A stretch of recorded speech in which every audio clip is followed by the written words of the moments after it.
Hi again. Today I'm going to show you how to tape your paper down and how to create a title block and border. Every teacher uses a slightly different title block, just preference, but the one I'm going to use looks like this, and you'll have this template to follow in class. So when I go to tape my paper down, you're familiar with how to use the tools from the last video. I'm going to make sure my T-square is tight against this edge, and I'm going to take my paper and I got to make sure that it is nice and tight against my T-square.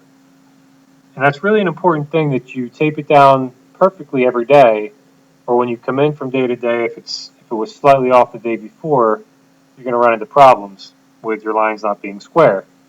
So it's a very important step that you get this taped down perfectly. You can't even have a 16th of an inch space, or you're going to run into problems later on. Now, my paper does tend to go under the T-square if I don't kind of push tightly down on this edge so it's nice and tight against the board.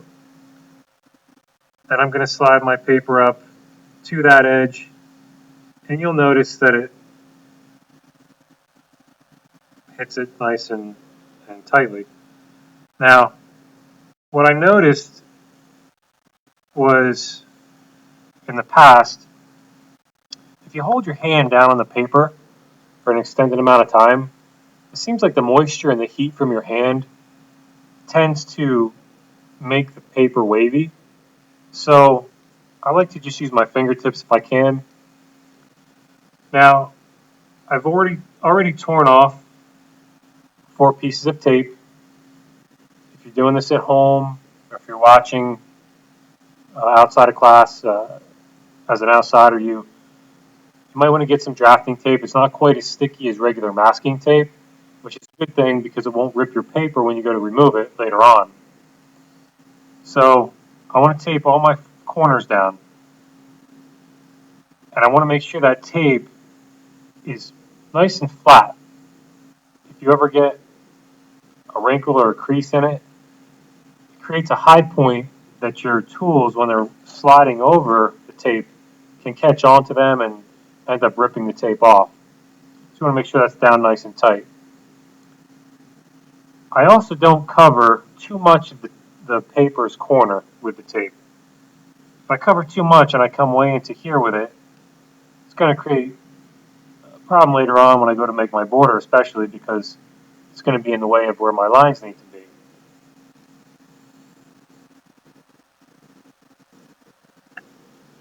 If your paper does rip a little bit when you take the tape off, it's okay, but just try and be careful. Now with my 2 corners taped, I want to pull down towards the corners to get rid of any bubbles in the paper so it's nice and flat. And then pull in this direction. Okay.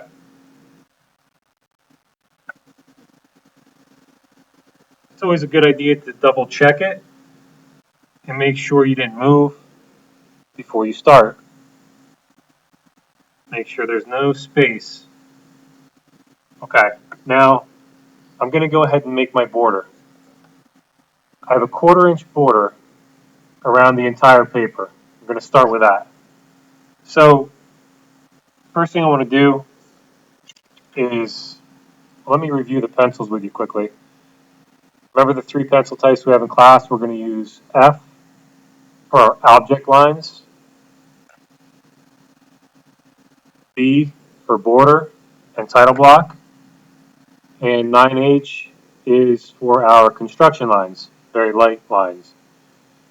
I'm not going to use my 9H where I normally would for the video because I want to make sure you can see all my lines make sure they show up for you. So I'm going to use my darker pencils. Now I'm going to go ahead and make that 1/4 inch border, which again I would be using my 9H pencil for, so that there are very light lines that weren't visible later on. I only need to make one little tick mark on every edge. nice and light.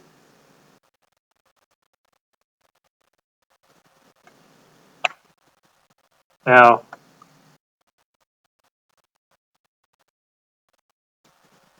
remember, border lines are thick and dark.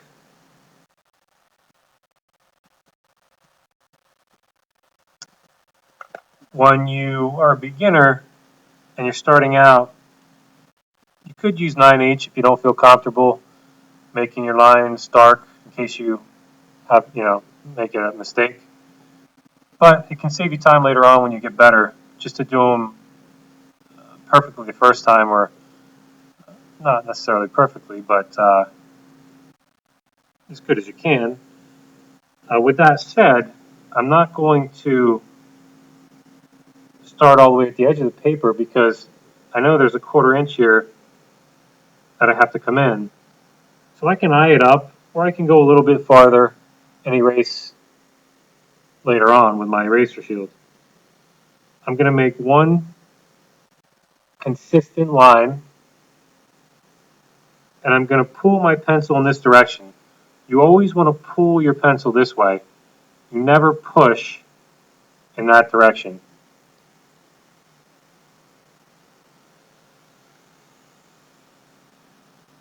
Notice the nice consistent stroke I took because I don't want to have to go back over it again. I had moderate pressure because I needed a nice dark line. And again, you want to just try and get that line right the first time so you don't have to go back over it.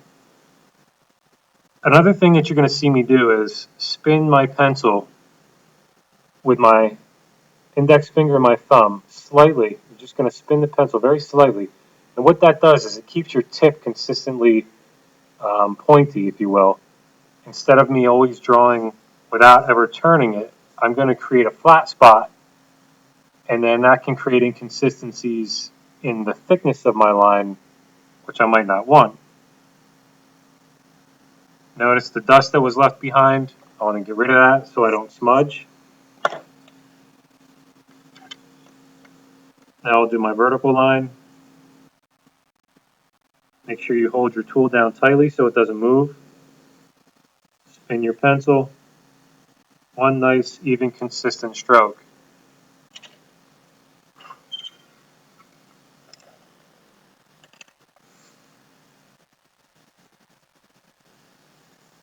I am going to rush just a little bit.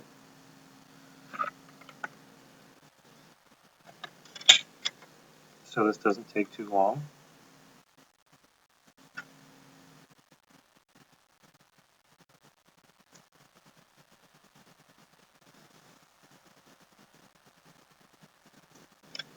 Okay, there's my 1/4 inch border.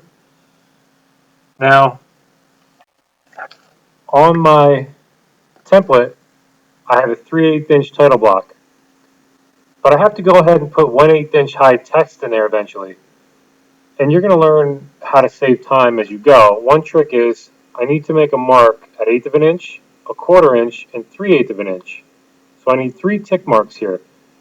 Instead of putting one of them in and drawing a line and getting a ruler and going back and putting a mark and drawing a line and going back again, and it just takes a lot more time. So it'd be smarter and more efficient to take my ruler and make all 3 of those marks right away. So I'm going to come to the corner of my paper and I'm going to make 3 marks. One light tick mark at 1/8 of an inch. Oops, not paying attention. That was 16. I'm going to make another tick mark at a 1/4 inch, and the last one at 3/8. So I have a mark at 1/8, 1/4, and 3/8. Very lightly so it can be kind of blend in later on. My highest line here, my 3/8 mark, that's part of my border as well as the title block, so I can go ahead and make that nice and dark.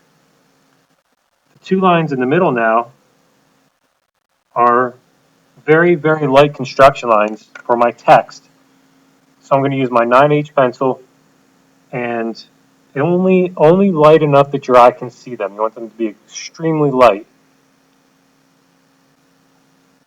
Just enough that you can use them as a guide when you go and do your text or your lettering. Just drag your pencil across very lightly. You hardly even have to push.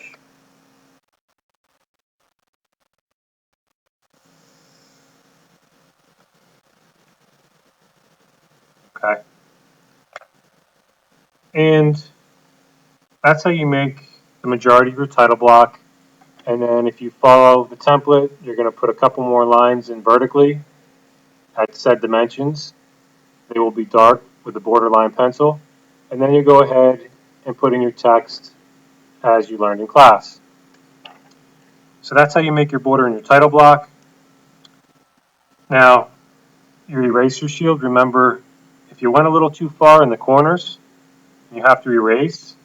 The shield allows you to cover exactly what you want to keep and erase anything that's exposed. So the shield is really just helping you to erase very precisely, keep what you want to keep, and erase the rest. And you're going to find this to be very useful. There's different shapes inside, just based on what you might be erasing. Okay. And that's pretty much it for this video.